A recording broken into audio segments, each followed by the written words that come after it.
Jangan tonton sepotong-potong, tonton video ini sampai tuntas. Assalamualaikum warahmatullahi wabarakatuh. Waalaikumsalam warahmatullahi wabarakatuh.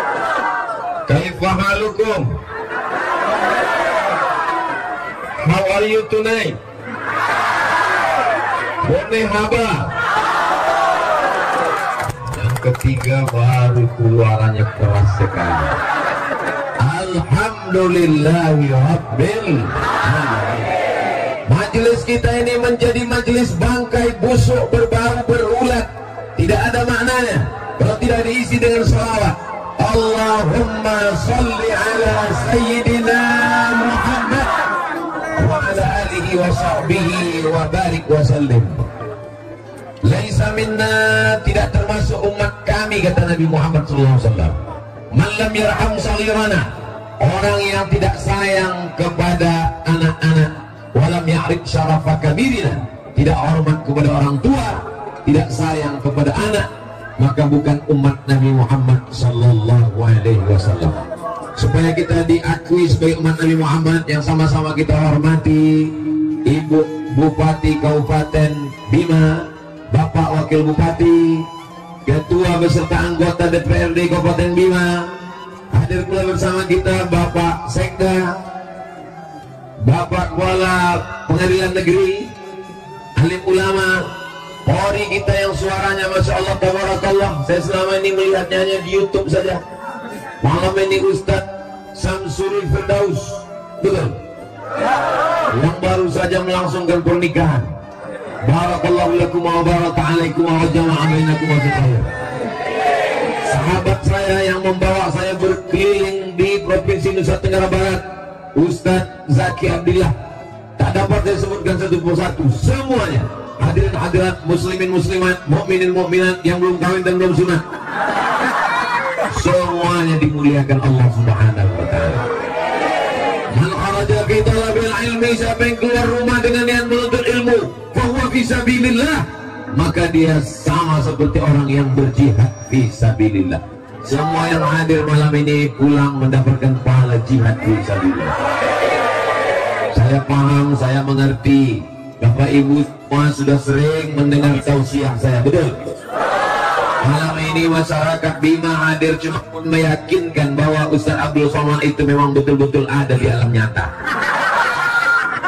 Mereka selama ini yang HP-nya sampai hang, sampai paket 2 giganya habis. Malam ini mereka ingin melihat bagaimana bentuk Ustaz Abdul Somad. Ternyata setelah dia lihat-lihat, lebih bagus di layar monitor daripada langsung. Malam ini kita sedang menambah umur. Man ahabba ibsatalahu fi rizqihi, siapa yang mau melimpah ruah rezekinya, wa yunsa'alahu fi atharihi, mau dipanjangkan umurnya, falyasil rahimahu, maka hendaklah dia menyambung tali silaturahim. Malam ini kita sedang menyambung tali silaturahim, insyaallah. Amin ya rabbal. Saya berangkat dari Pekanbaru jam 8 pagi sampai ke Yogyakarta, transit tidak turun, lanjut lagi sampai ke Bali, transit 2 jam, dari Bali delay lagi nambah 1 jam, akhirnya terbang sampailah ke Bima. Di luar jendela alamnya indah, cantik, luar biasa, ada gunung, ada laut, pemandangan sulit untuk diungkapkan dengan kata-kata. Begitu turun ke bawah, saya membayangkan kalau alamnya indah, ini orangnya pasti lembut, baik sekali. Begitu sampai ke bawah, tangan saya ditarik-tarik. Begitulah rupanya orang Bima mencintai Ustadz Abdul Somad. Kawan saya berbisik, ini efek dari susu kuda liar. Ini tandanya orang Bima sehat walafiat, fisiknya kuat. Dan ternyata kori-kori kita, orang-orang yang suaranya merdu itu kebanyakan berasal dari Bima. Allah Akbar. Dari mana Ustaz tahu? Contoh kori kita asli, orang Bima asli kan? Bukan pemain naturalisasi, asli. Kira-kira apa rahasianya ini? Saya mau mencari-cari rahasia, tapi untuk bertanya saya segan. Tapi begitu tadi makan di rumah kediaman Bapak, di rumah kediaman Ibu Bupati Bima, baru saya menduga-duga, saya belum bertanya langsung, tapi agak-agaknya mungkin suara merdu ini berasal dari Srikaya. Allahu Akbar. Kalau suaranya tidak bagus, mungkin otak kuat menghafal. Pembagian Allah ini macam-macam. Ada orang diberikan suaranya bagus, ada mungkin suaranya kurang bagus, otaknya bagus menghafal. Ada mungkin otaknya kurang bagus menghafal, suaranya juga kurang bagus, tapi tulisannya cantik. Betul. Ada mungkin orang tulisannya kurang bagus, hafalnya juga kurang kuat, suaranya juga kurang enak, tapi mungkin orangnya disiplin, tepat waktu, baik, soleh, banyak ibadah. Kita pilih salah satu dari kelebihan yang diberikan Allah Subhanahu wa Ta'ala. Otak kurang kuat menghafal, tulisan kurang bagus, suara macam kambing ditarik, orangnya selalu terlambat datang. Maka jangan khawatir, kita dekat dari laut, tinggal terjun aja ke laut. Tidak boleh begitu Pak Ustaz, karena semua manusia ini pasti ada kelebihan yang diberikan Allah Subhanahu wa Ta'ala. Yang hadir malam ini dilebihkan Allah iman, Islam, dan istiqomah. Kita kalau mati menghadap Allah, apakah yang akan kita bawa itu? Tidak. Yang kita bawa adalah iman. Maka malam ini kita bertemu dalam bingkai hari jadi ulang tahun Kabupaten Bima, sekaligus menyambut 1 Muharram yang malam ini sudah masuk di penghujung. Besok hari Jumat, hari Sabtu hari terakhir, dan hari Ahad kita sudah masuk 1 Muharram. Umat Islam sebelumnya tidak punya kalender, makanya Nabi Muhammad SAW itu diajarkan di sekolah. Nabi Muhammad lahir pada tahun gajah. Ustaz Abdul Somad lahir tahun apa? Pertanyaannya salah. Ustaz Muhammad lahir tahun berapa? Abdul Somad lahir 1977. Sekarang 2022, ya sekitar 25-20 berapa. Beda sama Nabi Muhammad SAW.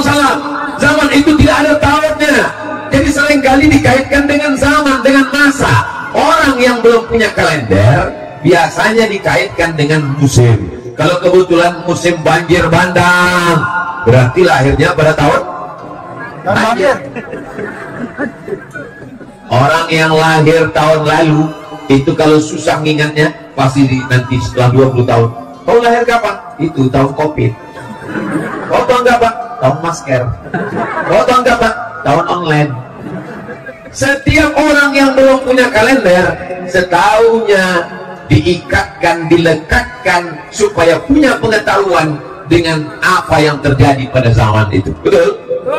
Jadi zaman Nabi Muhammad SAW, bangsa Arab primitif, tidak bisa menulis, tidak bisa membaca, dan belum punya kalender. Hari berganti, musim berubah. Nabi meninggal dunia, digantikan oleh Abu Bakar Siddiq. Abu Bakar jadi khalifah 2 tahun, tidak ada kalender. Meninggal Abu Bakar Siddiq, digantikan oleh Amirul Mukminin Umar bin Khattab. Pada masa Umar bin Khattab ada seorang gubernur bernama Abu Musa al-Ash'ari. Siapa namanya? Enaknya kalau kita dengar ceramah rame-rame, nggak bisa jawab, tinggal gerakkan aja mulut. Namanya Abu Musa al-Ash'ari. Abu Musa al-Ash'ari menjadi gubernur. Setiap kali tetangga kirim surat, ada tanggalnya, ada bulannya. Ustaz Somad itu megang surat apa?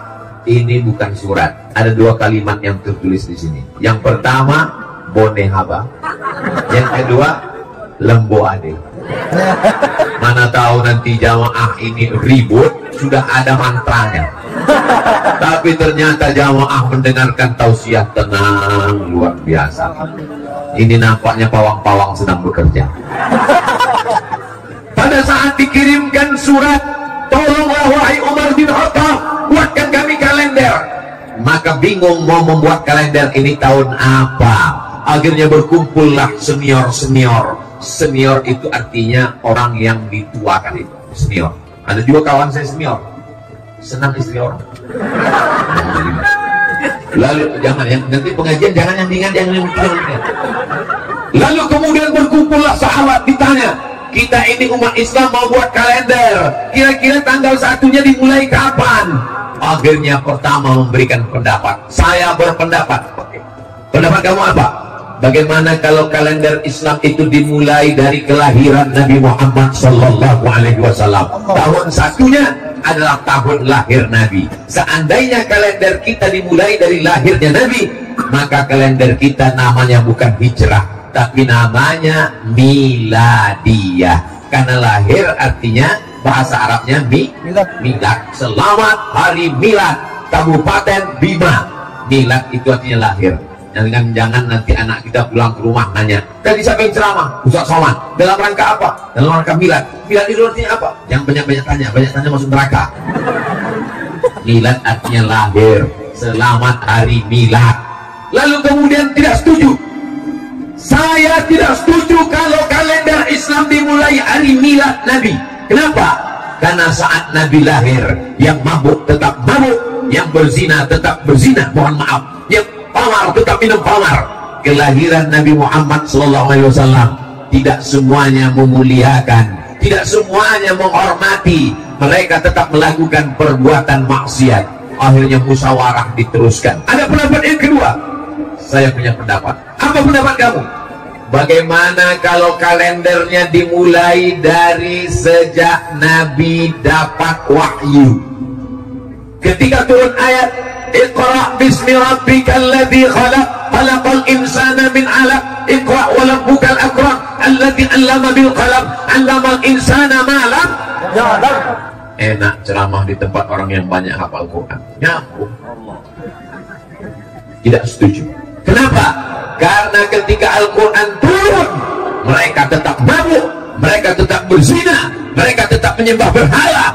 Pendapat yang kedua ditolak. Ada pendapat lagi? Ada. Apa pendapat kamu? Bagaimana kalau saat Nabi meninggal itu dijadikan kalender tahun pertama? Nauzubillah. Untung pendapat yang ketiga ini tidak diterima. Andai kalender umat Islam dimulai dari sejak meninggalnya Nabi, berarti setiap menyambut tahun baru Islam kita nangis semua. Yang namanya tahun kematian. Kenapa? Karena setiap menyambut tahun baru Islam berarti mengenang kematian Nabi Muhammad SAW. Kelahiran tidak diterima, turun wahyu tidak diterima, meninggal tidak juga diterima. Akhirnya datanglah Sayyidina Ali bin Abi Thalib, orang yang gagah perkasa Umar bin Khattab, orang yang hartanya banyak Utsman bin Affan, orang yang otaknya cerdas Ali bin Abi Thalib, orang tua yang bijaksana Abu Bakar Siddiq. Jadi kita tinggal memasukkan diri masuk mau golongan mana. Ini kalau ada yang tua bijaksana itu masuknya golongan Abu Bakar. Kalau ada anak muda gagah perkasa masuknya golongan Umar. Anak muda otaknya cerdas masuknya golongan Ali. Orang kaya raya masuknya golongan Utsman.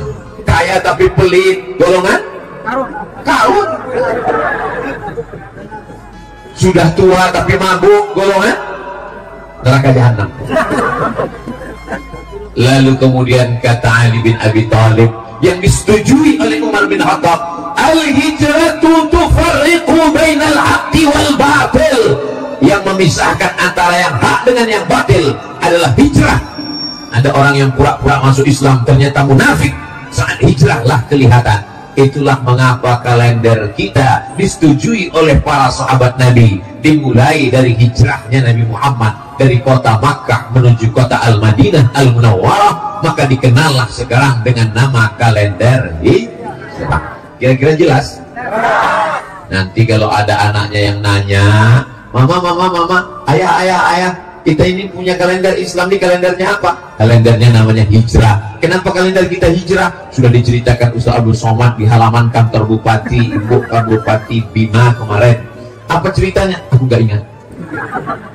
Jangankan Bapak Ibu yang mendengar, saya yang ceramah pun kalau disuruh ulang lupa apa yang mau saya ceramah. Tapi alhamdulillah, zaman dulu kalau kita ngaji sama tuan guru, catat. Kalau ngaji sama kiai, tulis. Zaman sekarang nggak perlu lagi karena sudah direkam dan akan diupload ke channel Ustadz Abdul Somad Official. Jangan lupa subscribe, like, share, and comment.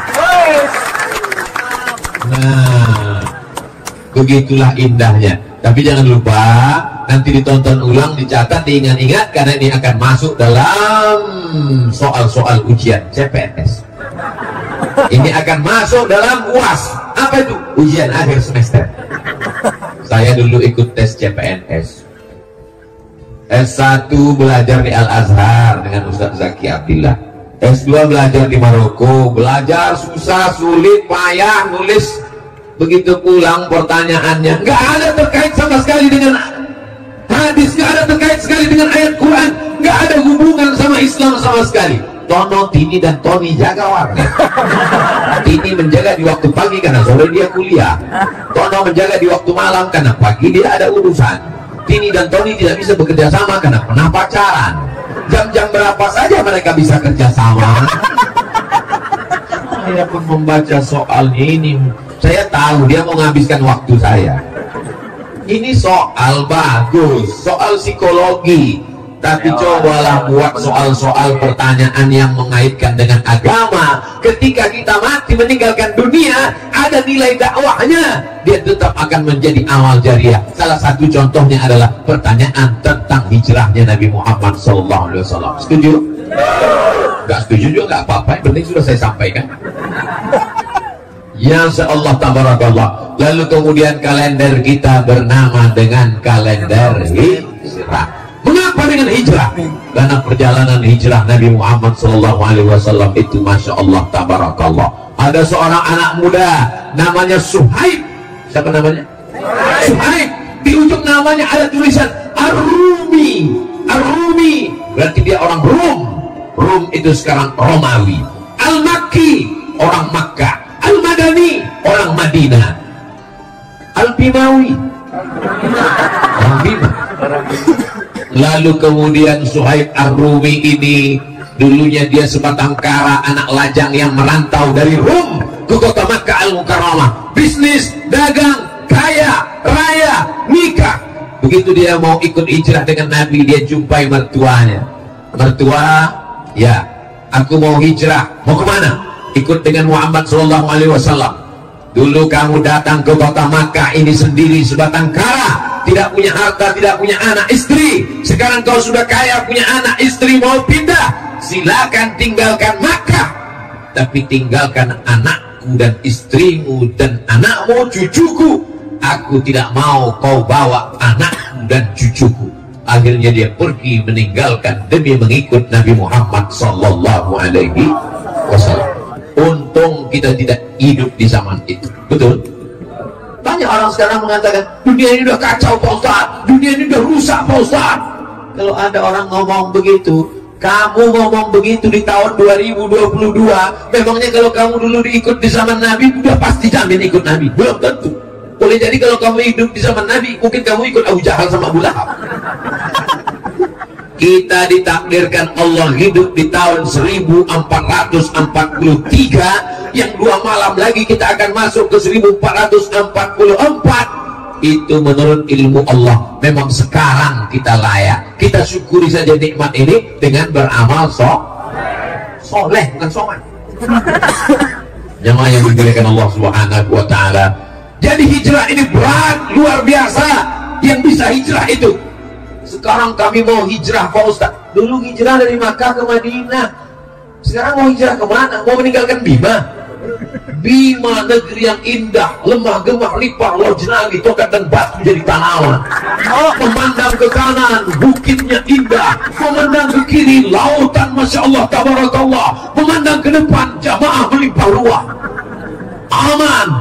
Tapi ini nanti ketika direkam, muncul komen-komen di YouTube, Bima tidak aman. Kenapa? Polis bawa senjata. Ini Bima aman. Kalau memang aman, kenapa mesti dikawal bapak polisi? Satpol PP kenapa banyak sekali? Ini orang sedang jatuh cinta. Al-hubbu ya'mi wa yusib. Apa kata Nabi? Orang jatuh cinta itu buta dan tuli. Dia kalau sudah jatuh cinta, buta dan tuli, dikasih tahu jangan tarik tangan Ustaz Somad, dia kurus nanti copot. Dia nggak peduli. Itu akan disiapkan Satpol PP dan kepolisian. Terima kasih kita kepada TNI Polri. Sukses-sukses semuanya insya Allah. Amin. Saudara yang dimuliakan Allah Subhanahu wa taala. Jadi kenapa momen hijrah? Al-hijratu tufarriqu bainal haqqi wal batil. Hijrahlah yang memisahkan antara yang hak dengan yang batil, yang pura-pura masuk Islam, yang munafik, yang angkuh, yang sombong, yang tidak siap berjihad. Ketika hijrah itulah kelihatan mana yang Islam asli, mana yang Islam KW 1, KW 2, KW 112. Sekarang kita tidak lagi dituntut untuk pindah. Jangan pindah dari Bima. Hiduplah di Bima. Kalaupun mau pergi karena sekolah, kalaupun mau pergi menuntut ilmu, kalaupun mau pergi karena buka usaha, tapi tetap akan membangun Bima menjadi tetap negeri baldatun thayyibatun. Bima ini sebelum Indonesia merdeka, apakah orangnya tinggal di hutan, di gunung, di laut, di gua? Tidak. Dia adalah kerajaan, betul? Dia punya sultan, betul? Tapi dia cinta dengan negara kesatuan Republik Indonesia. Dia bergabung dengan negara kesatuan Republik Indonesia. Jangan tanyakan kecintaan orang Bima terhadap negara kesatuan Republik Indonesia, betul? Ustaz tahu dari mana? Makanya sebelum ceramah nanya-nanya dulu. Tadi jalan-jalan dulu ke rumah Ibu Bupati, lihat gambar. Ini gambar siapa? Ini gambar Sultan Bima, Ustaz. Izin Bu, boleh diambil fotonya? Boleh. Ada fotonya dia. Mau dibawa pulang nanti ke Riau, cerita dengan anak cucu. Aku baru saja melihat gambar Sultan Bima, dan mereka itu punya kerajaan di masa lalu sebelum Indonesia merdeka. Berani mengawal Presiden Soekarno, dan setelah Indonesia mereka bergabung dalam satu hembusan napasnya. Dia cinta negara kesatuan Republik Indonesia. Dalam hembusan napasnya dia juga adalah orang yang bersyahadat asyhadu an la ilaha illallah wa asyhadu anna muhammadan rasulullah. Jadi kalau ada orang yang memisahkan antara cinta negara dengan agama, kalau cinta agama tinggalkan negara, kalau cinta negara tinggalkan agama, ini namanya orang jahil bin goblok. Dia tidak baca sejarah, dia tidak datang ke Bima. Di Bima orang cinta dengan negara, tapi dia tetap beragama. Dia cinta dengan agama, dia tetap bernegara. Kenapa? Pancasila, satu ketuhanan yang Maha Esa. Jadi kita tidak perlu meninggalkan negara kesatuan Republik Indonesia untuk berislam, dan kita tidak perlu meninggalkan Islam untuk menjadi orang yang nasionalis. Paham? Masya Allah, enak ceramah di tempat orang yang cerdas. Lalu kemudian bagaimana dengan hijrah? Hijrah itu Masya Allah tabarakallah. Ustaz Abdul Somad sampai hari Kamis ceramahnya malam Jumat, persis seperti peristiwa hijrah. Ini tidak direncanakan sama sekali. Saya ketika diundang, Ustaz Abdul Somad nanti datang ke Bima, kata Ustaz Zaki Abdillah, nggak ada saya pikirkan, karena hijrah itu hari Kamis malam Jumat. Kalau gitu berangkatnya hari Kamis malam Jumat. Bertepatan, sudah tertulis di Lauhil Mahfuz bahwa kita bertemu di Bima hari Kamis malam Jumat. Kata orang jangan keluar malam Jumat, banyak hantu. Hantu-hantu semuanya lari, luntang pukang tunggang langgang. Kenapa? Karena kita datang membawa asma Allah, dibacakan ayat-ayat suci Al-Quran. Begitu dibacakan Al-Quran tadi, setannya sudah pada lari semuanya. Jadi kalau ada suami ibu besok yang tidak sholat subuh, itu bukan salah setan, tapi salah. Banyak sekarang orang menyalahkan setan.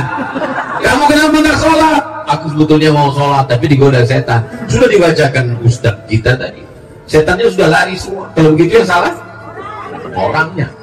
Orangnya sudah kesetanan, setannya pula sudah keorangan. Jamaah yang dimuliakan Allah Subhanahu wa ta'ala, pada hari Kamis berkumpullah kepala suku di sebuah tempat balai pertemuan, namanya Darun Nadwah. Apa namanya? Darun Nadwah. Dar rumah, Nadwah tempat perkumpulan. Rumah tempat perkumpulan itu dibangun oleh seorang laki-laki namanya Qusay Abdullah. Nabi Muhammad nama ayahnya Abdullah. Muhammad bin Abdullah bin Abdul Muttalib bin Hashim bin Abdi Manaf bin Qusay. Muhammad bin Abdullah bin Abdul Muttalib bin Hashim bin Abdi Manaf bin Qusay. Qusay lah yang membangun tempat itu. Nabi tidak bertemu karena kakeknya yang kelima jauh di atas.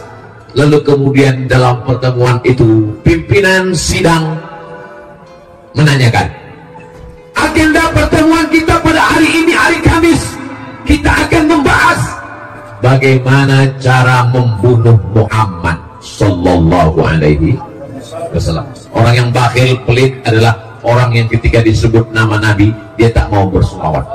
Maka kita berselawat, sallallahu ala Muhammad sallallahu alaihi wasallam, sallallahu ala Muhammad sallallahu alaihi wasallam. Ya Nabi salam alaika, ya Rasul salam alaika, ya Habibi salam alaika, salawatullah alaika. Lalu kemudian pada saat pertemuan itu ditanyakan oleh kepala sidangnya, siapa di antara kalian yang punya ide yang bagus, yang cerdas, yang efektif untuk membunuh Muhammad sallallahu alaihi? Yang satu angkat tangan, saya punya ide. Apa ide kamu? Bagaimana kalau dia kita buang di tempat yang jauh supaya kita aman di sini, mau mabuk, mau menyembah berhala, mau berzina sesuka hati kita, supaya tidak ada yang mengganggu kita. Kita buang dia ke tempat yang jauh. Kata ketua sidangnya, saya tidak setuju. Kenapa? Karena kalau dia kita buang di tempat yang jauh, nanti di sana dia punya pengikut, dia orangnya punya aura karismatik, dia orangnya karismatik kepemimpinan, nanti di sana dia punya rakyat, nanti di sana dia punya pengikut. Tiba-tiba pengikutnya datang ke Makkah, mati kita semua dia bunuh. Usul yang pertama ditolak. Ada yang punya ide lain? Angkat tangan lagi. Jadi ternyata orang kafir musyrik jahiliyah yang katanya jahiliyah bodoh itu bermusyawarah. Jadi kalau ada orang sekarang memutuskan perkara tidak musyawarah, berarti lebih jahiliyah dari jahiliyah. Ada ide yang kedua, ada. Apa usul kamu? Bagaimana kalau dia kita masukkan ke dalam kotak, kita buat kotaknya dari kayu, kita paku, kita ikat, kita letakkan dia di samping Ka'bah. Jangan kasih makan, jangan kasih minum, biarkan dia kering, panas. Bapak Ibu tahu bagaimana panasnya kota Makkah Al-Mukarramah. Bima ini termasuk panas atau dingin? Panas. Tapi perasaan saya dingin.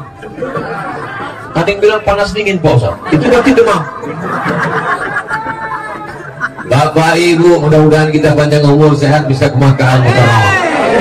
Itu diletakkan sendal swallow, sendal jepit di atas gurun pasir Makkah, langsung gulung jadi martabak. Saking panasnya. Jadi mereka katakan, bagaimana kalau dia kita ikat, masukkan ke keranjang, paku, jangan kasih makan, jangan kasih minum, kering sampai mati. Kata ketua sidang, saya juga nggak setuju. Kenapa? Karena dia punya pengikut di samping-samping kota Makkah ini banyak follower, viewer, dan subscribernya. Kalau sampai kita siksa dia di samping Ka'bah, nanti mereka akan bergejolak, akan terjadi revolusi, hancur kota Makkah. Lalu kemudian ada yang punya usul lagi, ada yang ketiga punya usul. Apa pendapat kamu? Mudah saja, gak usah kita antar dia di tempat yang jauh, buang-buang energi. Gak usah kita ikat dia di dekat, capek-capek aja buat keranjang, buat kerangkeng. Dan bagaimana? Malam-malam jam 1 malam kita utus anak muda yang paling kuat tenaganya, membawa pedang paling panjang, paling tajam, sekali cincang kepalanya putus, mati, selesai. Bagus juga ide. Bapak Ibu setuju? Saya mancing aja sih. Masya Allah, tabarakallah. Tapi kata ketua sidang dia tidak setuju. Kenapa? Ini berbahaya. Kamu lupa Muhammad SAW itu orang mana? Dia bukan manusia sembarangan. Dia adalah anak Abdullah, Abdullah anak Abdul Muttalib, Abdul Muttalib anak Hashim, Hashim anak Abi Manaf, Abi Manaf anak Qusay, keturunan dari Adnan, keturunan dari Ismail, keturunan dari Ibrahim alaihi salam. dia adalah anak keturunan dari para nabi dan dia adalah suku termulia orang Quraisy. Kalau sampai dia mati terbunuh, maka akan hancur. Kenapa? Karena musuhmu akan menuntut balas. Akhirnya sidang pun deadlock. Akan dilanjutkan setelah yang satu ini. Kalau kita di TV ada iklannya. Di Bima hebatnya nggak ada iklan. Lalu kemudian setelah itu apa yang terjadi? Muncul satu orang pakai jubah, pakai sorban, jenggot dan kumisnya putih. Orang menganggap dia adalah tokoh masyarakat, padahal dia adalah setan. Isinya setan yang menyamar jadi manusia. Kata dia punya ide. Apa itu usulnya? Bagaimana kalau yang mencincang jangan satu orang? Karena kalau yang mencincang membunuh itu satu orang, maka satu orang saja nanti yang akan dituntut. Tapi setiap suku kirimkan anak muda. Satu suku anak muda, satu suku anak muda, satu suku anak muda, satu suku anak muda, sehingga semuanya terlibat. Kalau semua terlibat, maka tidak akan ada yang menuntut karena semuanya sudah bersekongkol. Inilah namanya kejahatan berjamaah. Lebih afdal 27 kali lipat. Bagus ide ini. Siapa yang punya ide ini? Ide ini diberikan oleh seorang iblis. Bukan seorang iblis. Kalau iblis itu kan berekor, seekor iblis. Ide ini diberikan oleh iblis yang disetujui oleh ketua sidang. Nama ketua sidangnya adalah Umar bin Hisham.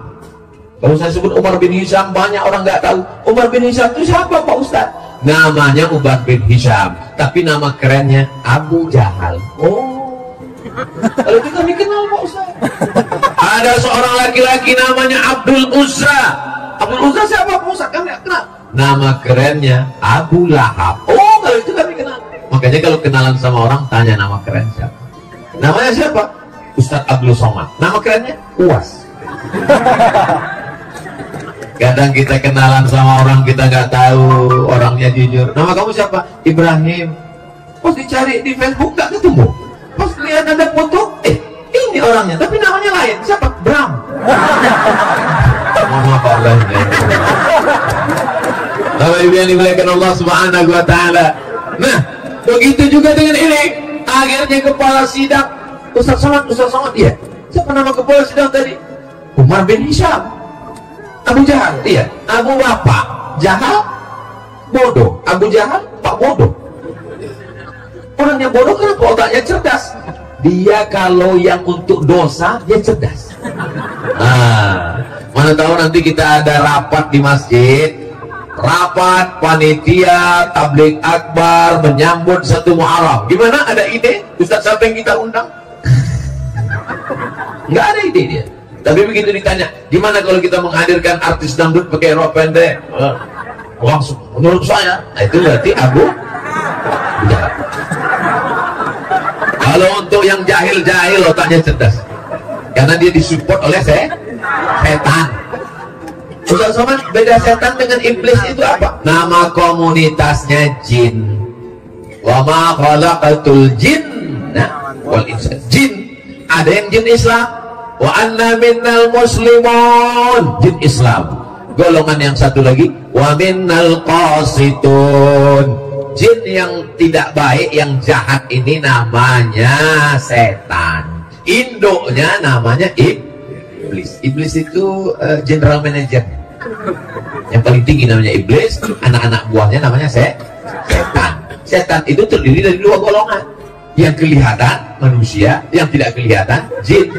Alladzi waswisu fi sudurin nas minal jinnati. Kamu mau kemana? Aku mau dengar tabligh akbar pengajian. Di mana? Di halaman kantor Bupati Bima. Siapa yang ceramah? Ustaz Abdul Somad. Bagus, kita main gaple. Itu berarti yang ngajak itu saya. Nanti kalau ada yang membuli, setan. Setan yang punya paket 2 giga. Apa yang terjadi ketika itu? Ini idenya mantap. Setiap suku, satu anak muda yang paling gagah perkasa, yang lengannya paling tegap, ambil pedang paling tajam. Yang satu malam masuk ke rumah Muhammad sallallahu alaihi, cincang kepalanya, hancur, selesai, efisien dan efektif.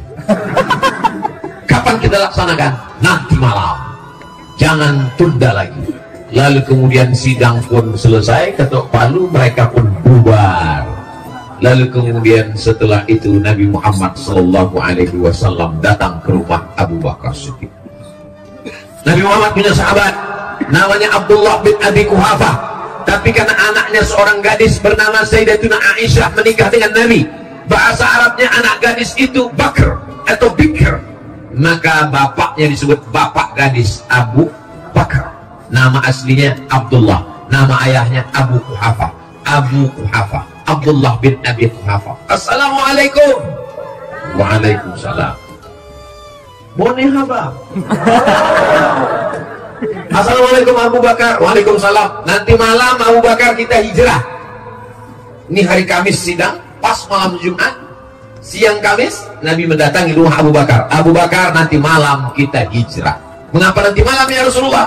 Karena nanti malam akan ada anak-anak muda yang gagah perkasa. Jam 1 malam mereka akan datang membawa pedang. Mereka akan memancung kepalaku, mencincangku. Sebelum mereka datang, kita sudah keluar nanti malam. Pertanyaannya, dari mana Nabi Muhammad bisa tahu? Ternyata ruang sidang itu dipasang penyadap. Oleh siapa? Intel. Punya Allah Subhanahu wa ta'ala. Ternyata di ruang sidang itu ada Jibril alaihissalam. Malaikat Jibril datang melapor, ya Rasulullah, ya nanti malam sebelum anak muda itu datang kau cabut duluan. Oke, I'm coming. Abu Bakar siap, karena memang dia sudah lama menunggu perintah. Sahabat yang luar biasa. Lalu kemudian Nabi pun pulang berkemas-kemas, bersiap-siap, dan pada waktu malam Nabi pun bersiap. Nabi itu habis sholat Isya tidur. Tidur yang paling berkualitas habis sholat Isya. Tidak boleh ngomong setelah sholat Isya kecuali tabligh akbar. Ini malam ini acaranya setelah Isya kan? Kok boleh? Karena pengajian. Aslinya nggak boleh. Makanya di pondok-pondok pesantren tahfiz Quran habis sholat Isya tidur. Mudah bangun jam 2 malam. Tidur Nabi nggak lama-lama. Nabi itu tidurnya sedikit. Beda dengan Abu Somad, dikit-dikit tidur, dikit-dikit tidur. Naik pesawat, tidur. Buka kaca, lihat masih di awan, tutup lagi, tutup. Sampai di hotel, tidur. Lalu kemudian tidur itu paling bagus kalau Isya jam 8, 9, 10, 11, 12, 1. Biasanya Nabi bangun malam jam 1 dia pergi ke Masjidil Haram sholat tahajud. Kenapa sholat di samping Ka'bah mesti malam? Karena kalau siang banyak orang kafir musyrik jahiliyah mencekik lehernya, menyungkuk kepalanya. Jadi kalau ada dekat rumah kita ada orang nggak pernah ke masjid, jangan suuzon, karena dia takut dicekik Abu. Bapak Ibu pun juga kalau yang belum pernah ke masjid, nanti kalau ditanya sama tetangga, sama ustadz, kenapa nggak pernah ke masjid? Saya ke masjidnya jam 1 malam. Seperti Rasulullah. Kalau di siang hari saya takut dicekik. Ini tidak ada di Bima.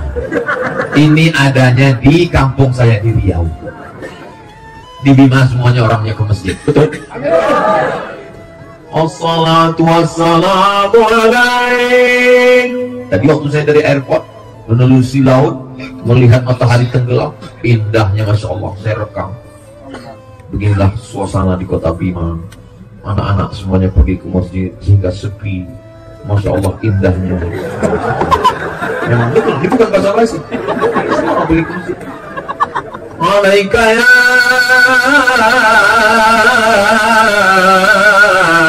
man, ya man asra bikal muhaiminu lailah. Ada beberapa orang perempuan saya lihat di tepi pantai, tapi tidak banyak. Mungkin mereka sedang halangan semua.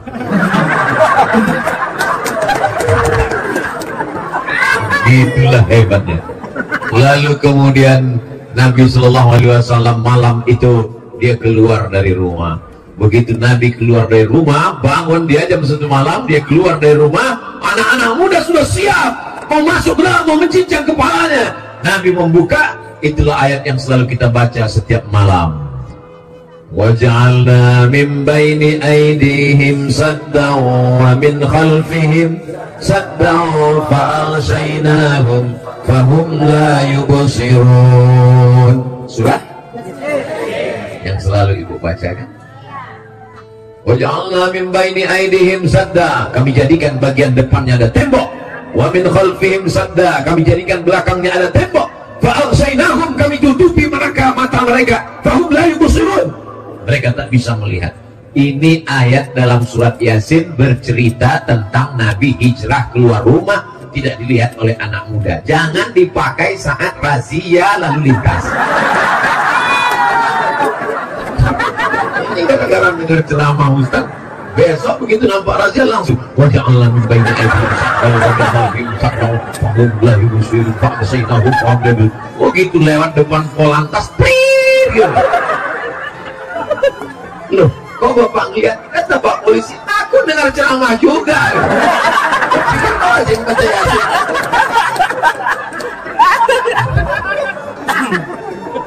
Jadi kenapa kita disuruh tiap malam baca Yasin? Kalau malam Jumat, man qara'a surat Al-Kahfi, siapa yang baca surat Al-Kahfi malam Jumat, sore Jumat, petang Jumat, pagi Jumat, adha'alahu min nur, Allah berikan dia cahaya pencerahan. Ma bainal jumu'ataini, antara Jumat yang lalu dengan Jumat yang akan datang. Tapi surat Al-Kahfi, surat Yasin tidak dibaca cuma malam Jumat. Man qara'a Yasin fi lailatin, siapa yang baca surat Yasin pada suatu malam, gak disebut malam Jumat, malam Senin, malam Selasa, malam Rabu, malam Kamis, malam Jumat. Jadi kalau ada orang mengatakan kamu baca Yasin malam Jumat, iya, membaca Yasin malam Jumat itu adalah bid'ah. Nabi nggak nyebut malam Jumat. Siapa yang baca Yasin pada suatu malam? Malam Jumat itu malam atau enggak malam? Malam. Berarti masuk malam apa malam? Malam. Dalilnya jadi baca Yasin terserah, nggak mesti pada malam Jumat. Nah, surat Al-Kahfi dikhususkan malam Jumat, malam yang lain boleh. Lalu kemudian kalau kita disuruh membaca itu malam Jumat, sebenarnya kita sedang mengenang peristiwa hijrah setiap malam. وَجَعَلْنَا مِنْ بَيْنِ أَيْدِيهِمْ سَدًّا وَمِنْ خَلْفِهِمْ سَدًّا فَأَغْشَيْنَاهُمْ فَهُمْ لَا يُبْصِرُونَ. Menetes air mata mengenang hijrahnya Nabi Muhammad sallallahu alaihi. Tapi sekarang banyak orang baca Yasin dia nggak merenungkan isinya. Kenapa? Karena dia nggak baca dengan makna, dia nggak baca perenungan, dia nggak pahami. Dia baca sampai ujungnya sirun bayakun tundaun.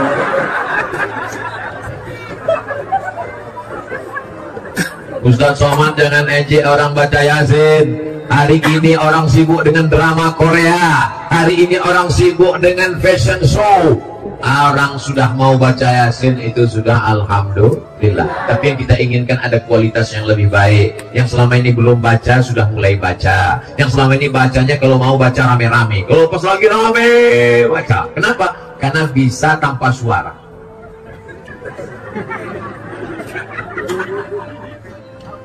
Yang sudah mau baca alhamdulillah, alhamdulillah wa syukrulillah. Itu jurusnya kalau nggak hafal saya. Lalu kemudian Nabi Muhammad SAW keluar. Setelah Nabi berlalu, barulah mereka tersadar, mereka terbangun, mereka terpukau, mereka masuk ke dalam rumah. Lalu kemudian mereka melihat ada sesosok di atas tempat tidur. Mereka mencabut pedang. Inilah dia. Kata satu orang di antara mereka, kita buka dulu, kita lihat dulu apa isinya. Jangan-jangan bantal guling. Begitu dibuka, ternyata di dalamnya ada siapa? Ali bin Abi Thalib. Ali bin Abi Thalib. Iya. Muhammad mana? Mana aku tahu kan? Aku tidak tahu. Kenapa kau di sini? Dia minta aku tidur di sini. Yang menemani di atas Abu Bakar, yang menggantikan di tempat tidur Ali. Pertanyaannya, mana yang lebih berat tugasnya? Naik ke atas tengah malam atau tidur? Kalau gitu pilih mau tidur mau. Resiko yang paling berat adalah tidur. Bayangkan kalau mereka 12 orang nggak membuka selimut, apa nggak jadi keripik pisang? Itu menunjukkan kalau resikonya berat, mati, pilih saudara. Tapi kalau untuk yang ringan, pilih teman. Begitu ajaran Nabi Muhammad SAW. Kan seperti orang sekarang, kalau yang giringan enak-enak, saudara. Giringan babak belur, teman. Itu bukan teman namanya. Itu namanya teman makan jeruk. Lalu kemudian mereka pun mencari. Dia sudah pergi, dia sudah hilang. Nabi Muhammad SAW tidak langsung pergi, karena kalau dia langsung pergi pasti mereka akan kejar. Dia transit dulu selama 3 hari 3 malam. Hari Kamis malam Jumat dia menginap 3 malam. Malam Jumat, malam Sabtu, malam Ahad. Ahad malam Senin barulah mereka bertolak. Di mana dia pergi? Namanya Jabal Sur. Kalau turun wahyu namanya Jabal Nur. Iqra bismi rabbikal ladzi khalaq, Jabal Nur. Tempat hijrah namanya Jabal Sur. Ini jamaah haji pulang cerita sama tetangga, kemarin saya tempat Nabi menerima wahyu di Jabal Sur. Yang cerita lupa, yang dengar nggak tahu, sama-sama ngaku. Yang biasanya jamaah haji umroh naik ke atas itu Jabal Nur, guys. Jabal Sur curam, sulit, terjal, payah. Kita paling diajak sama guide di bawah. Jamaah sekalian, kita sedang berada di Jabal Sur. Di mana Pak Ustadz? Itu di atas, kita nggak usah naik ya, panas sekali jauh. Dah kita foto ya. Hai. Vlog setelah itu. Naiklah Nabi ke atas berdua dengan Abu Bakar Siddiq. Tidak pakai senter. Kenapa? Senter belum ada. Tidak pakai obor. Kenapa? Karena kalau terang kelihatan langsung dikejar oleh kafir musyrik jahiliyah. Gelap-gelap mereka naik ke atas. Sampai di atas ada gua. Gua yang paling banyak di Jakarta. Siapa lu? Siapa gua? Ketika Nabi mau masuk ke dalam, ditahan oleh Abu Bakar Siddiq. Jangan masuk ya Rasulullah. Kenapa Abu Bakar? Boleh jadi ada singa yang sedang tertidur di dalam. Boleh jadi ada ular berbisa sedang tidur di dalam. Kalau aku yang masuk ke dalam, yang bersedih hanya anak istriku. Tapi kalau engkau yang meninggal ya Rasulullah, risalah Islam tidak akan sampai ke Bima ya Rasulullah. Yang ucapan Bima tadi itu tambahan dari saya. Abu Bakar nggak ada ngomong. Risalah Islam tidak akan sampai ke penjuru dunia ya Rasulullah.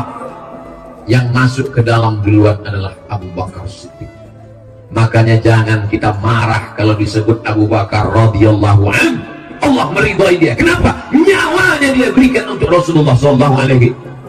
Coba andai yang diajak Nabi hijrah waktu malam itu bukan Abu Bakar, tapi Abdul Somad.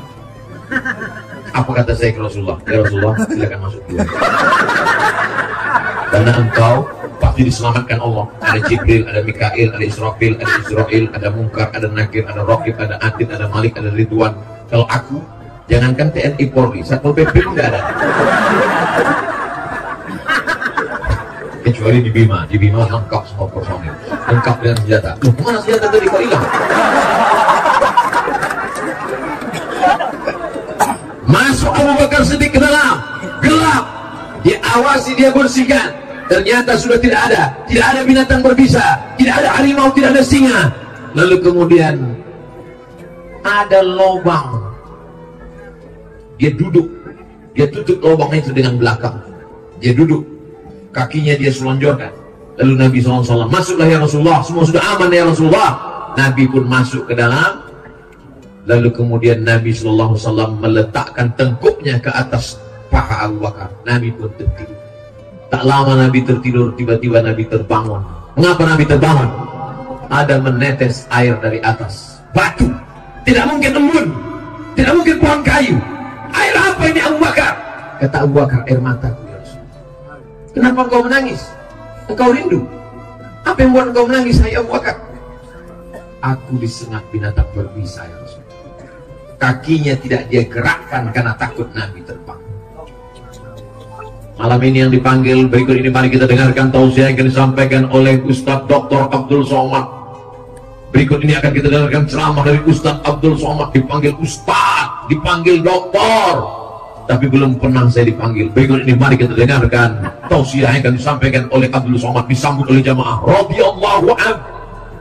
Abu Bakar diridhoi Allah. Kenapa? Nyawanya dia berikan, dirinya dia jadikan tebusan.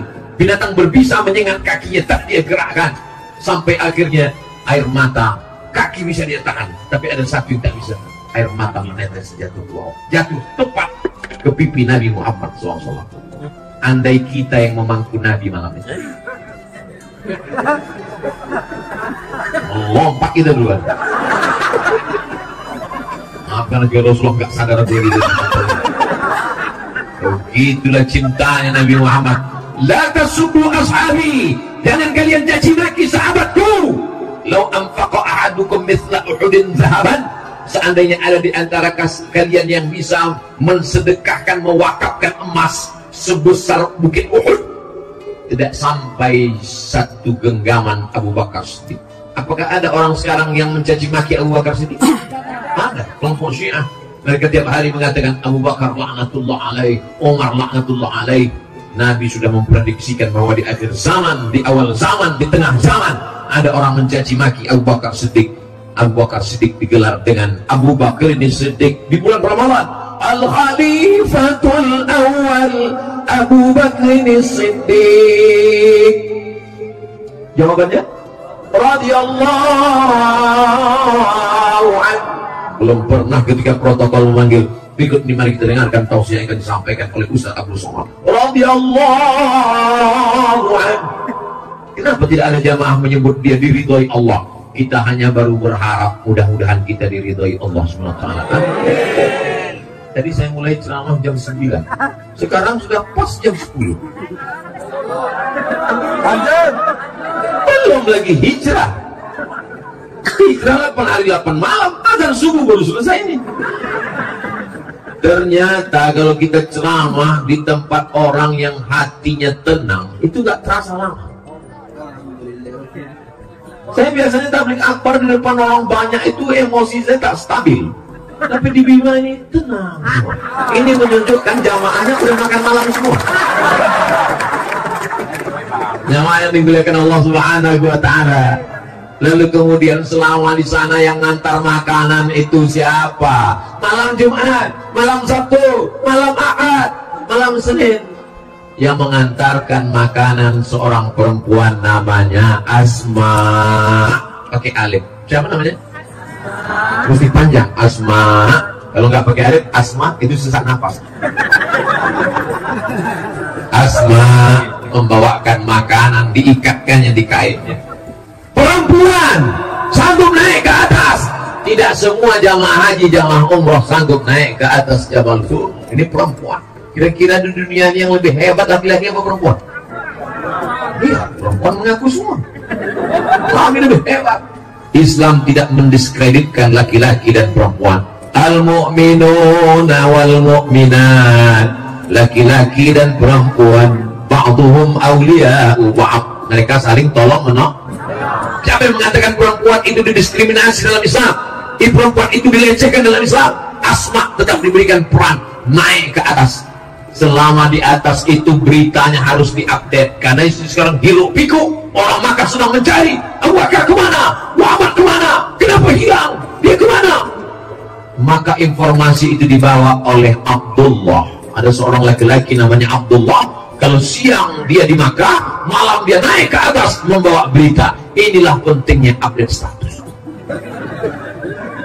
Status Ustadz Somad besok di Ustadz Abdul Somad official Instagram yang followernya hampir 7 juta itu. Kalau siang Ustadz Abdul Somad di lapangan kantor Bupati Kabupaten Bima. Ustadz Abdul Somad ini seorang ustadz yang luar biasa. Salah, yang betul adalah biasa di luar. Di tempat lain Abdul Somad susah mau ceramah di tanah lapang. Dia mesti dikurung dalam masjid, kecuali di Bima.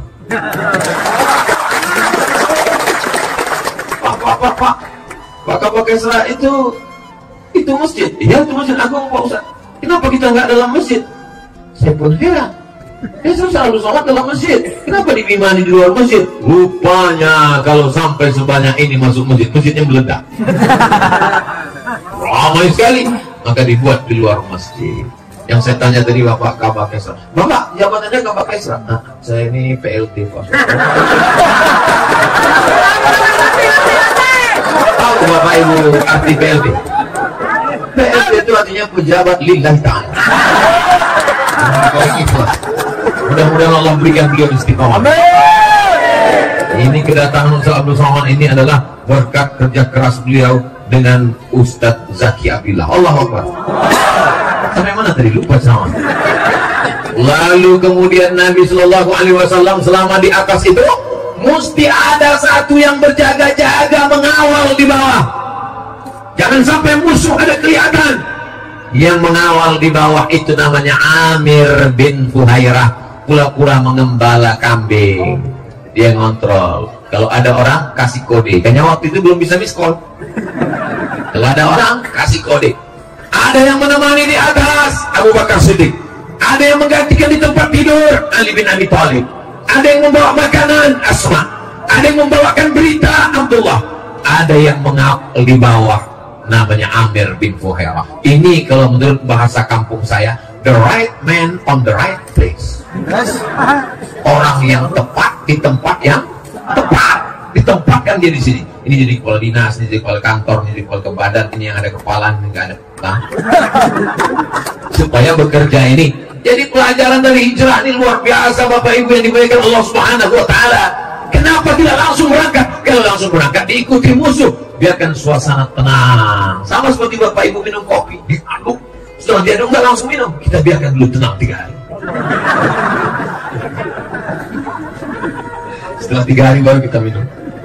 Lalu setelah 3 hari, malam Jumat, malam Sabtu, malam Ahad, hari Ahad, malam Senin, barulah Ustaz Somad pulang ke Pekanbaru dia. Jadi saya sampai hari Ahad nanti berkeliling. Jangan pulang. Oh bahaya, nanti disangka buka cabang. Lalu kemudian Lalu saya kalau ketemu simpang itu lupa. Lalu kemudian Nabi Shallallahu Alaihi Wasallam ketika sedang berada di dalam gua, datanglah orang kafir musyrik jahiliyah. Naik mereka ke atas mengejar. Abu Bakar sedikit ketakutan menggigil. Lau Abu Sarah, seandainya mereka melihat kaki mereka, la Abu Sarana, mereka pasti melihat kita ya Rasulullah. Apa kata Nabi? Mazannuka bitsnaini, kalau kau sangka kita di sini berdua, fallahu thalithuhuma, ada Allah yang ketiga.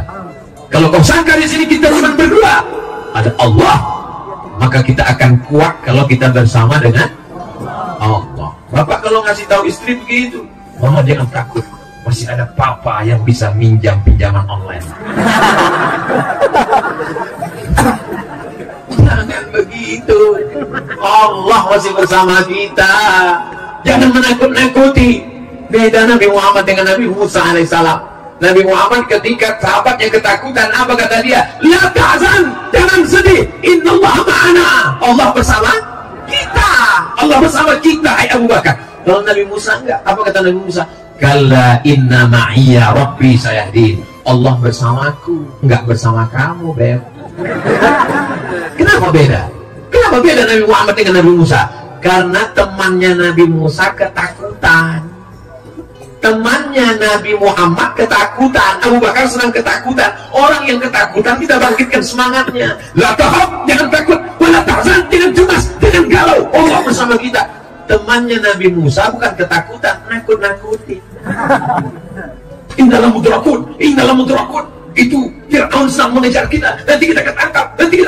Kalla, kata Nabi Musa, inna ma'iyya rabbi sayahdin. Allah bersamaku, sedangkan kau matilah dengan ketakutan. Jadi kalau teman bapak itu termasuk temannya Nabi Muhammad, ketakutan, bangkitkan semangatnya. Jangan takut, Allah bersama kita. Tapi kalau dia nakut-nakuti kita, hati-hati Ustaz Somad, nanti Ustaz Somad kena tangkap, nanti Ustaz Somad kena usir. Kalla, sekali-kali tidak. Allah bersamaku, tidak bersamamu. Baik. Lalu kemudian pada malam hari Ahad, bertolaknya di waktu malam. Jadi hijrah itu keluarnya malam Senin, hari Ahad, malam Senin. Mereka pun bertolak. Yang jadi guide penunjuk jalan namanya Ibnu Uraikid. Siapa namanya? tidak Islam. Tidak Islam. Ini dalil boleh bekerja sama dengan orang yang tidak Islam selama aman. Yang dipakai itu jasanya menunjukkan jalan, karena dia tahu jalan khusus menelusuri tepian Laut Merah dari Makkah di bawah, Madinah di atas, Yaman di bawah, negeri Syam di atas, Mesir di kiri, Maroko di kiri. Peta buta, jangan kita bahas sekarang. Makkah di bawah, Madinah di atas, Laut Merah di samping. Mereka buat jalur khusus, dia tahu jalan. Maka kemudian Nabi pun bertolak. Lalu kemudian mereka 8 hari 8 malam berangkat hari Ahad malam Senin sampai di Quba hari Senin. 8 hari 8 malam perjalanan panjang. Di dalam perjalanan panjang itu macam-macam mereka lewati. Kalau kita bahas 8 hari 8 malam ini sampai saya ceramah seminggu lagi, habis jadwal yang lain. Lalu dalam perjalanan itu apa saja yang mereka lihat, Pak Ustadz Abdul Somad? Begitu mereka siang harinya dalam keadaan naik onta, panas terik, tiba-tiba di kejauhan nampak seperti debu yang naik ke atas. Kalau kita sedang berada di gurun pasir, tiba-tiba nampak ada debu yang naik ke atas, itu berarti ada orang yang sedang mengejar kita di belakang. Ya Rasulullah Sallallahu Alaihi Wasallam, itu ada orang mengejar kita ya Rasulullah. Ya, Nabi tetap naik onta pelan. Yang mengejar itu nampaknya naik kuda kejang. Lalu kemudian apa yang terjadi? Begitu sudah datang mendekat, ujung kaki kudanya terperosok ke dalam pasir dan kudanya jatuh, dia pun berguling-guling. Laki-laki yang mengejar itu namanya Suraqah bin Malik. Siapa namanya? Suraqah bin Malik. Suraqah bin Malik. Kata Nabi SAW, ada apa hai Suraqah bin Malik? Ya Muhammad SAW, di kota Makkah mereka sedang mengadakan undian. Siapa yang bisa membawa kepala Muhammad, baik hidup maupun mati, dia akan diberikan 100 ekor onta. 1 ekor onta paling murah 50 juta. Sebetulnya lebih, tapi karena kita udah lama kenal ya 50 aja lah. Kalau 1 ekor onta 50 juta kali 100 ekor berarti, hah? Pokoknya banyak lah. Kalau kita belikan cendol, kita berenang dalam cincau. Tapi ketika tadi aku melihat engkau ya Muhammad SAW, seumur hidupku aku tidak pernah jatuh dari kuda. Seumur hidupku aku berhasil membunuh bayaran. Tapi begitu kudaku jatuh, aku berpikir bahwa yang kukejar ini adalah bukan manusia biasa. Saksikanlah ya Muhammad, asyhadu an la ilaha illallah wa asyhadu anna Muhammadan Rasulullah. Apa pesan Nabi kepada Suraqah bin Malik? Akhid anda, silakan kau pulang, tapi sembunyikan berita tentang kami. Jangan kau update status. Langsung kau ceritakan, aku tadi baru ketemu Nabi Muhammad di jalan. Ada yang mesti kita jaga rahasianya. Tak semua mesti diceritakan. Di pelajaran tentang Suraqah bin Malik, ini banyak suami-suami sekarang semua tentang istrinya dia ceritakan. Pagi-pagi istrinya masak nasi goreng pedas sekali. Dia minum kopi pahit sekali. Pas mau tidur malam rasanya mau mati. Mati betul lah. Nabi SAW mengatakan, Arif anda, sembunyikan berita tentang kami. Suraqah bin Malik pulang. Apa pelajaran tentang Suraqah? Suraqah keluar dari rumah niatnya baik apa jahat? Suraqah keluar dari rumah niatnya ingin membunuh Nabi, tapi dia pulang membawa, yang dia bawa adalah lebih baik daripada 100 ekor onta, karena yang dia bawa adalah la ilaha illallah Muhammadur. Bandingkan dengan orang sekarang, keluar dari rumah membawa bismillahirrahmanirrahim, Allah la haula, tapi setelah pulang yang dia bawa apa? Selingkuhan. Untung istrinya tegar dan pandai menyanyi. Pergilah kasih, kejarlah selingkuhanmu. Itu pun tidak ada di Bima. Itu hanya di planet Mars, Merkurius, Neptunus, dan Pluto. Suraqah bin Malik keluar rumah niatnya bayar jahat. Jahat. Ingin mengambil uang haram, membunuh Nabi.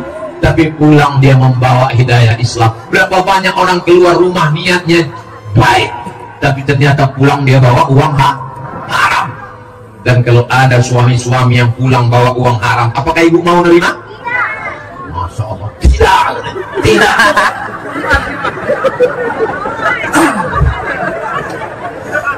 Begitu hebatnya perempuan-perempuan yang tangguh dan luar biasa.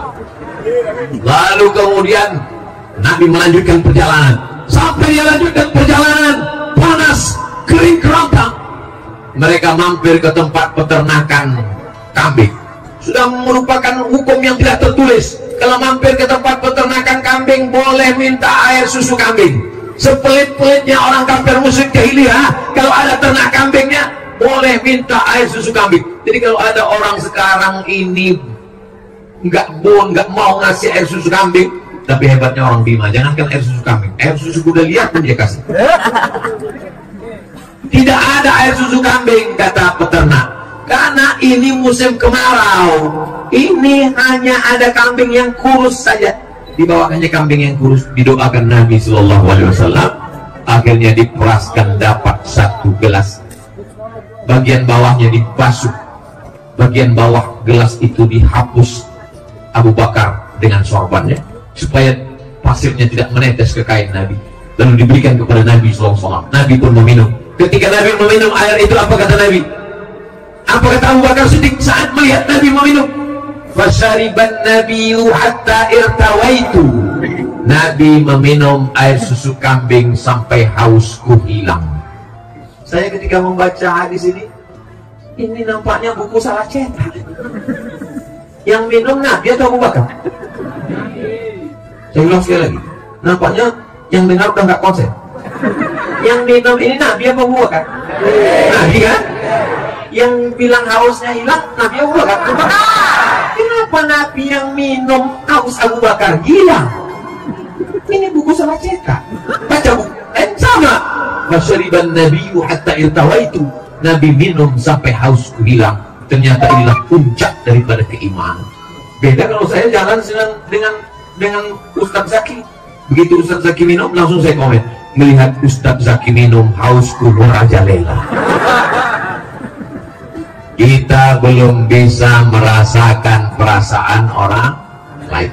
Kita hanya menjaga perasaan kita tanpa menjaga perasaan orang lain. Saya ini orangnya termasuk menjaga perasaan orang lain. Dari tatapan mata orang, saya tahu dia gelisah, ceramahnya nggak habis-habis. Makanya di mana-mana saya ceramah itu saya batasi. Ceramah Abdul Somad tidak lebih dari 60 menit sesuai yang tertulis di botol 600 ml. Kecuali di Bima 2 botol.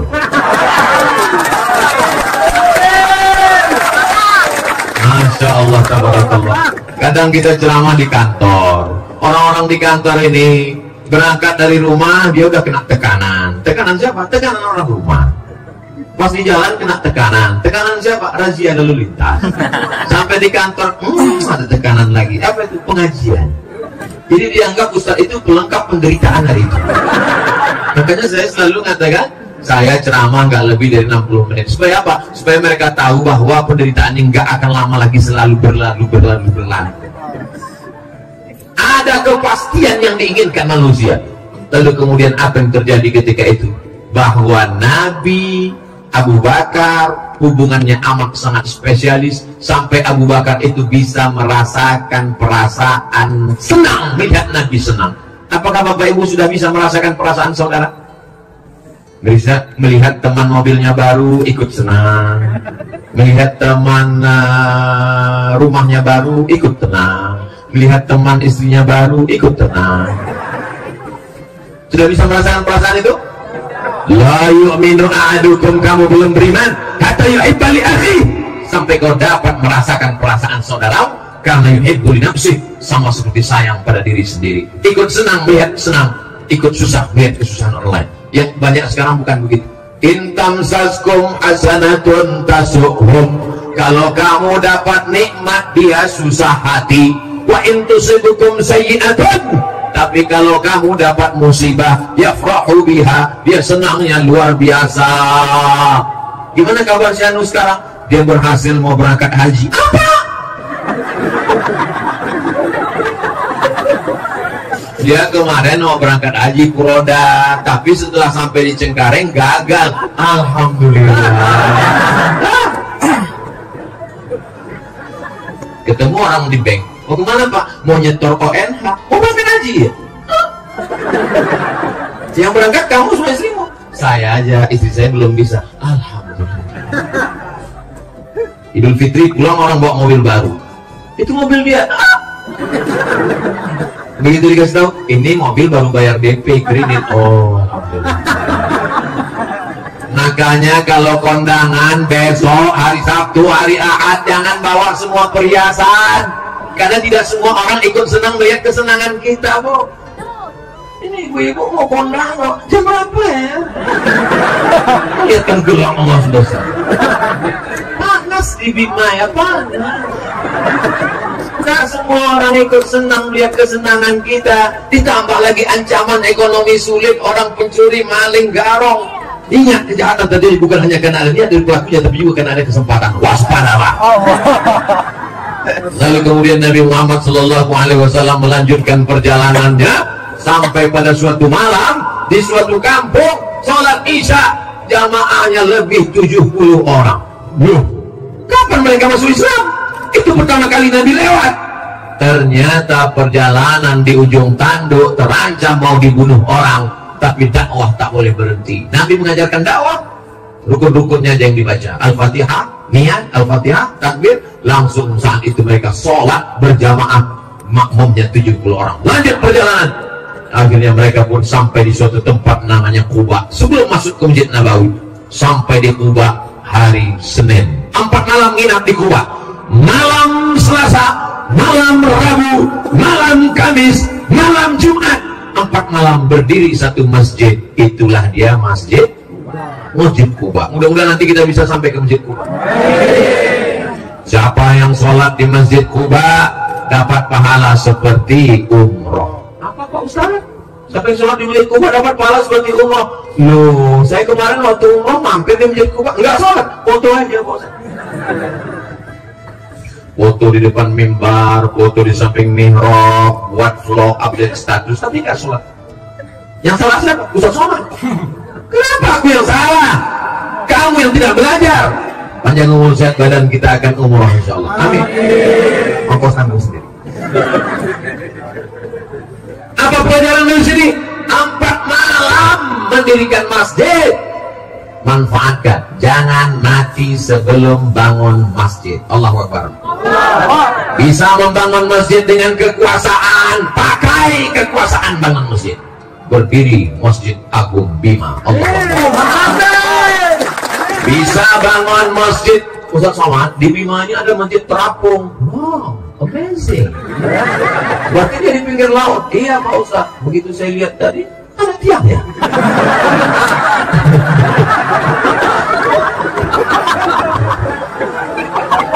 Di mana-mana yang namanya masjid terapung itu memang pakai tiang, cuman pas lagi pasang airnya penuh.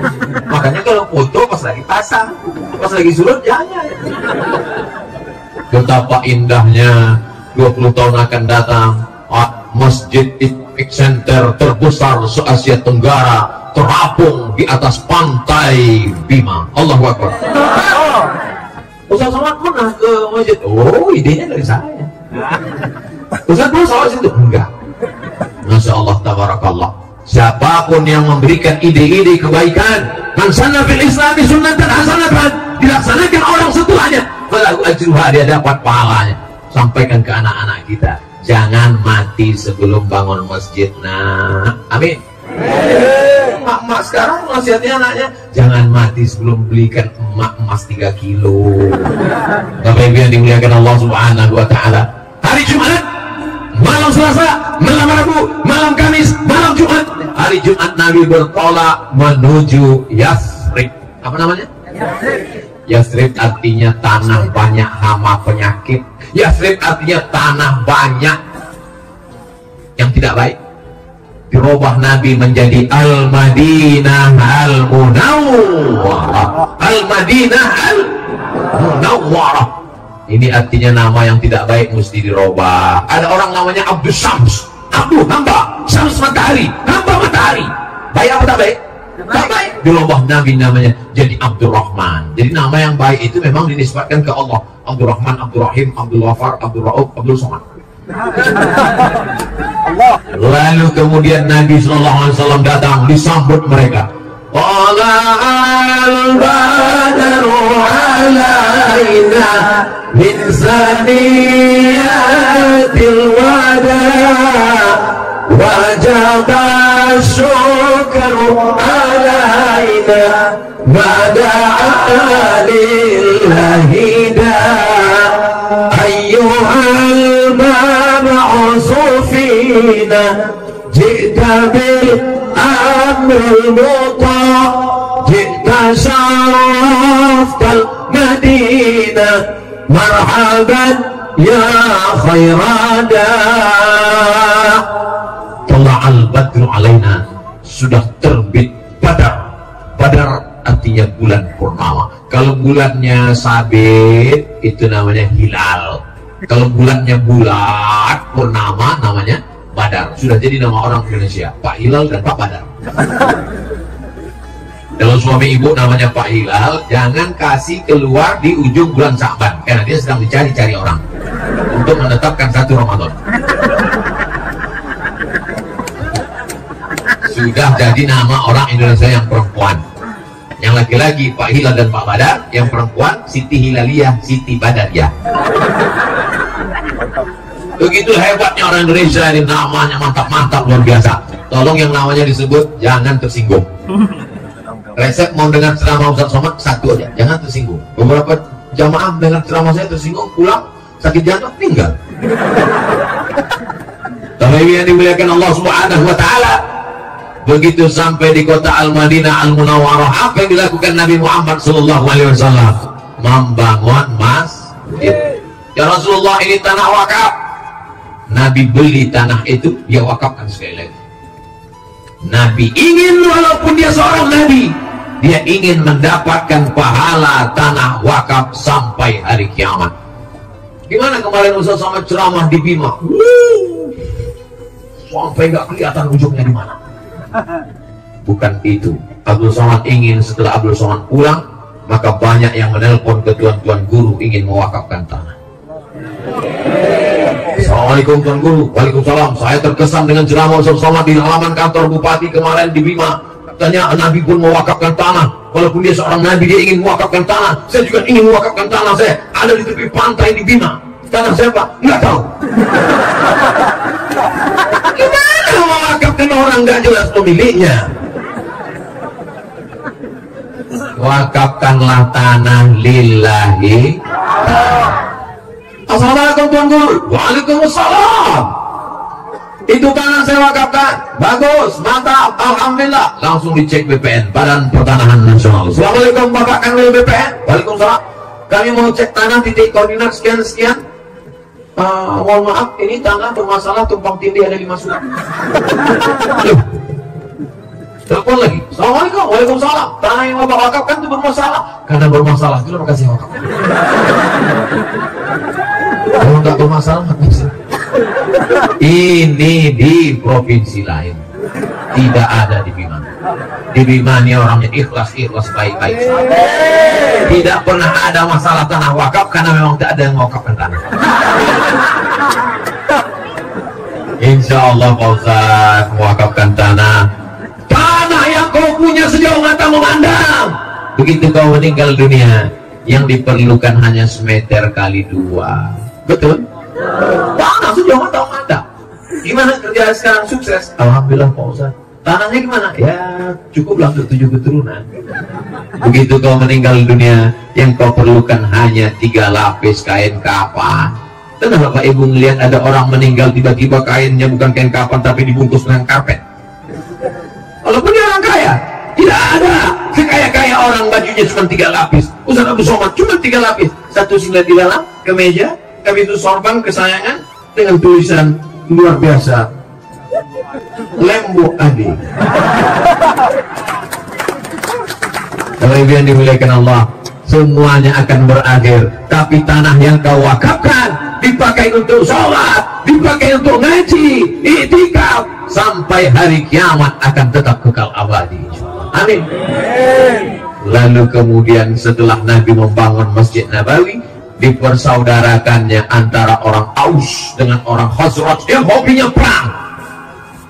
Nama fulan, hobi memanah, hobi memasak, hobi makan-makan, hobi main bola. Ini enggak, hobi perang. Perang mereka semua. didamaikan Nabi antara kaum Aus dengan kaum Khazraj. Wadhkuru ni'matallahi 'alaikum id kuntum a'da'a.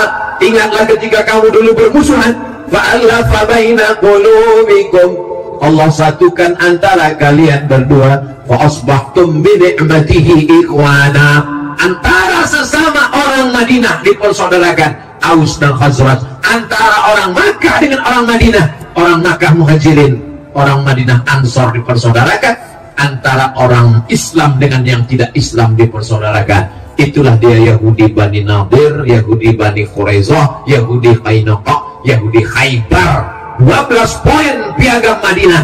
Orang Madinah walaupun tidak Islam, walaupun Yahudi, bekerja sama dengan orang Islam menjaga kota Madinah dari serangan orang Makkah. Baca dalam kitab Ar-Rahiq Al-Maktum. Nomor 1 lomba menulis sejarah Nabi. Mesir kalah, Saudi Arabia kalah, Maroko kalah. Yang menang nomor 1 orang mana? Orang India, Syekh Safiur Rahman Al-Mubarakun. Orang Islam mesti tahu bahwa di India itu banyak ulama-ulama besar yang luar biasa. Jadi sekarang orang kalau ditanya, tahu India? Tahu? Apa yang kau kenal dengan India? Datang istrinya dari belakang.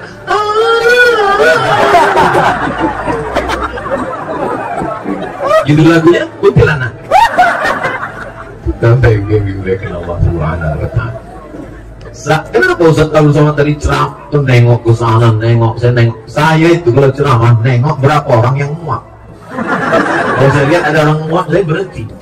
Saya sudah ceramah dari jam 9 sampai jam 10:30, 90 menit nggak ada yang muak. Wow. Jamaahnya kuat, saya nggak tahan.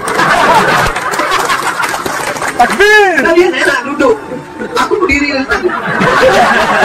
Kata yang belakang Ustaz, kami berdiri juga. Betul, memang kalian berdiri, tapi kalian berdiri cuma diam, aku ngomong. Abdul Somad, selama orang masih mau berkumpul, selama orang masih mau mendengar ceramah, bicaralah, karena bicaramu itu akan bernilai ibadah. Nanti sampai masanya kau mau ngomong tapi orang sudah tak bisa mendengar. Kapan tuh? Kau mati. Datang kita takziah. Mau ceramah apa sama orang aja? Sampai masanya nanti kau mau ngomong tapi kau tak bisa lagi ngomong. Kenapa? Kau sudah sakit, sudah tua. Sekarang saya diundang ke Bima, menggelegar suara saya. Assalamualaikum. Mas, tapi kalau 30 tahun lagi, Assalamualaikum. Jemaah di Bima sekalian, judul kajian kita malam ini adalah bagaimana menyambut sakratul maut. Yang dimuliakan Allah SWT. Jadi nanti dimanapun, di kantor dinas, di kantor bupati, di kantor lurah, di masjid surau langgar musola, kalau ada menyambut peringatan 1 Muharram, datang atau tidak datang? Datang, duduk, dengar, diam, ngantuk-ngantuk dikit, diampunkan Allah Ta'ala. Amin. Saya belum pernah marah kepada jamaah yang tertidur, belum pernah. Saya pulang 2008 dari Maroko, sekarang 2022, 14 tahun saya ceramah, belum pernah sekalipun marah ke jamaah yang tertidur. Kenapa? Karena kalau ada jamaah yang tertidur, itu berarti hatinya sudah tenang.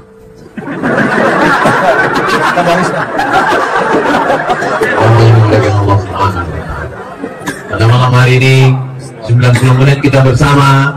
Selamat milad Kabupaten Bima. Semoga Bima menjadi baldatun thayyibatun. Pemimpinnya adil dan amanah, masyarakatnya khairul ummah, umat yang terbaik, umat Nabi Muhammad SAW. Selamat menyambut tahun baru hijrah 1 Muharram 1444 hijrah. Di antara semua tausiah, inilah perdana menyambut tahun baru hijrah. Abdul Somad menyambut tahun baru hijrah dari wilayah timur Indonesia, dari Bima. Apa hebatnya orang Bima kalau dibandingkan orang Riau? Di Bima kita sudah selesai sholat Isya, di Riau baru mau sholat maghrib. Insya Allah orang Bima lebih dulu masuk surga daripada orang Riau. Begitu juga kalau pas masuk neraka. Tergantung kita memilih, betul? Di akhir majelis mari kita sama berdoa kepada Allah Subhanahu wa taala. Mudah-mudahan keluarga kita sakinah mawaddah warahmah. Mudah-mudahan anak-anak cucu kita soleh dan solehah, menjadi para penghafal Quran mujahid fi sabilillah. Rezeki melimpah ruah, bisa berwakaf, berinfak dan bersedekah. Diampunkan segala dosa-dosa yang besar yang kecil. Bantu melunasi segala hutang piutang. Dijadikan istiqomah iman dan Islam, mati dalam keadaan husnul khotimah. Ada hadirin niat untuk niat yang baik-baik ini. Al-Fatihah. A'udzu billahi minasy syaithanir rajim. Bismillahirrahmanirrahim. Alhamdulillahi rabbil alamin. Ar-Rahmanir Rahim. Maliki yaumiddin. Iyyaka na'budu wa iyyaka nasta'in. Ihdinas siratal mustaqim. Siratal ladzina an'amta 'alaihim ghairil maghdubi 'alaihim waladdallin. Amin. Allahumma salli ala sayyidina Muhammad wa ala ali sayyidina Muhammad. Assalamu alayka ya Rasulullah. Allahumma inna natawassalu ilayka bijahi nabiyika Muhammad sallallahu alaihi wasallam bi sirril Fatihah an tuyassir lana umurana. Barakah Nabi Muhammad, barakah surat Al-Fatihah, mudahkan segala urusan kami ya Allah. Wa taqdi hajatina, tunaikan segala hajat-hajat kami ya Allah. Wa tuballigh maqasidana, sampaikan segala maksud niat baik kami ya Allah. Allah mewaffiq ulata umurina, pemimpin-pemimpin kami condongkan hatinya untuk menolong agamamu ya Allah. Sehatkan badannya, kuatkan imannya ya Allah. Bil khusus Ibu Bupati, Bapak Wakil Bupati, Ketua beserta anggota DPRD, Kepala Dinas Pelabaran, Kepala Kantor, Kabak Kesra, semua yang tak dapat disebutkan satu persatu, Bapak Sekda, jadikanlah hati mereka istiqomah iman dan Islam. Allah maj'al hadzal balada baladan amina, jadikan Kabupaten Bima negeri yang aman, negeri yang damai. Allah marzuqna rizqan halalan thayyiban mubarakan fi, berikan kami rezeki yang halal dan barakah.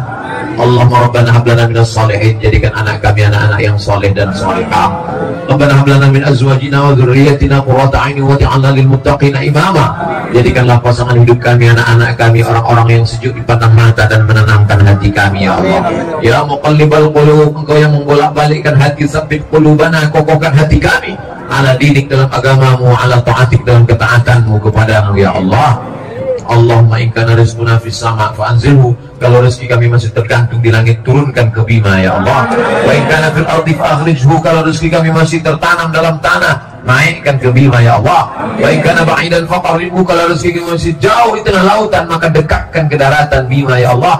Wa in kana mu'siran fa yassirhu, kalau rezeki kami masih sulit, masih susah, masih payah, maka mudahkanlah ya Allah. Rabbana la tad'a lana dzamban illa ghafartah, pulang kami dari majelis ini dalam keadaan bersih dari dosa-dosa. Wala dainan illa qadaitah, lepaskan kami dari hutang piutang riba. Wala maridan illa syafaitah, ada di antara kami yang sakit, angkat penyakitnya, sehatkan ya Allah. Wala mayyitan illa rahimtah, yang meninggal dunia lapangkan kuburnya ya Allah. Wala hajatan min hawaijid dunya wal akhirati laka ridha wa lana fiha salah, segala hajat dunia hajat akhirat baik bagi kami dan Engkau ridha, illa qadaitaha wa yassartaha, mudahkanlah ya Allah. Wala raghiban illa anjabtah, yang belum menikah berikanlah jodoh yang baik-baik. Wala raghiban illa anjabtah, yang belum punya anak berikan keturunan yang baik-baik. Rabbana ijma'na ma'al habibil mustafa fi jannatikal ula, satukan kami di surga jannatul firdaus bersama Nabi Muhammad sallallahu alaihi wasallam. Rabbana atina fid dunya hasanah wa fil akhirati hasanah wa qina adzabannar wa adkhilnal jannata ma'al abrar ya aziz ya ghaffar. Wa sallallahu ala sayyidina Muhammad wa ala alihi wa sahbihi wa sallam. Walhamdulillahi rabbil alamin.